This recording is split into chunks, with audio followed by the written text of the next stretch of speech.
আমি আজকে দেবিদ্বার থেকে আসার পথে বিভিন্ন জায়গায় দেখলাম অনেকেই রাতের অন্ধকারে আমার পোস্টার ছিঁড়েছে, অনেকেই দেখলাম আমার পোস্টার টেনে টেনে ছিঁড়ে ফেলেছেন। যারা আমার পোস্টার ছিঁড়ে ফেলেছেন তারাও আমার ভাই, তারাও এই গ্রামের মানুষ, তারা আমার পাশের গ্রামের মানুষ। আপনাদের উদ্দেশ্যে বলছি, সম্মান নেতৃত্ব আল্লাহর পক্ষ থেকে আসে। আল্লাহ যাকে সম্মান দেয়, আল্লাহ যাকে উপরে উঠায়, আপনারা পোস্টার ছিঁড়ে তাকে নামাইতে পারবেন না। আমরা আপনাদেরকে বলতে চাই, প্রতিহিংসার রাজনীতি থেকে নিজেদেরকে দূরে রাখুন। আমরা প্রতিহিংসার রাজনীতিতে বিশ্বাস করি না। আমরা বিশ্বাস করি আমাদের মধ্যে সৌহার্দ্যপূর্ণ প্রতিযোগিতা থাকবে। আপনি যদি কোনো ভালো কাজ করেন, আমি হাসনাত আব্দুল্লাহ আপনার আগে সবার আগে আপনাকে সহযোগিতা করব। আবার আমি যদি কোনো ভালো কাজ করি, আমি আপনাদের কাছ থেকে সহযোগিতা চাই। রাজনীতি এটা না যে আপনি কতজনকে শত্রু বানাইলেন, রাজনীতি হচ্ছে সেটা আপনি কত শত্রুকে বন্ধু বানাইতে পারলেন। আপনি আমার বিরুদ্ধে মিছিল দিবেন, আপনি আমার পিঠের চামড়া তুলে নিতে চাইবেন, আমি আপনাকে বুকে টেনে নিব। আপনি আমার নিপাত চাইবেন, আপনি আমাকে পাথর ছুঁড়বেন, আমি আপনাকে ফুল ছুঁড়ে আমি আমার বুকে টেনে নিব।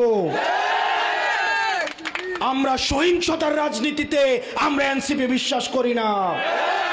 এই তরুণ প্রজন্ম সহিংসতার রাজনীতি করবে না, কিন্তু যেখানে অন্যায় আসবে সেখানে কখনো আমরা আপোষ করব না। হাসিনা যেভাবে আমাদেরকে কিনে নিতে পারে নাই, আমাদেরকে ক্ষমতা যেভাবে কিনে নিতে পারে নাই, অন্যায়ের কোন ধরনের আবদার আমাদেরকে কিনে নিতে পারবে না। আমরা স্পষ্ট করে বলতে চাই, এই দেবিদ্বারের মাটিতে আমরা ভেসে আসি নাই। এই দেবিদ্বারে আমরা ফরেন বডি না।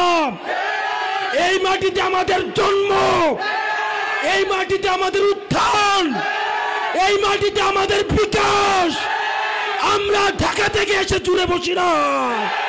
সুতরাং আমাদের বিরুদ্ধে যদি অন্যায় ভাবে কোন ধরনের কুচ্ছারটালু চলে, জনগণকে সাথে নিয়ে সেটার বিরোধিতা আমরা করব।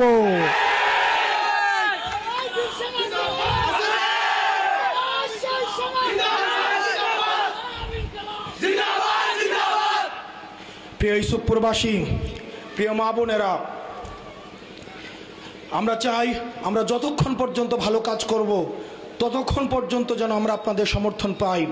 আমরা যেই জায়গায় ভুল কাজ করব আপনারা আমাদের ভুল নিয়ে কথা বলবেন, আমাদের ভুলটাকে ধরিয়ে দিবেন। আমরা যেখানেই ভুল করব, আমাদেরকে যদি অপরাধ করতে দেখেন আপনারা সেটার প্রতিবাদ করবেন।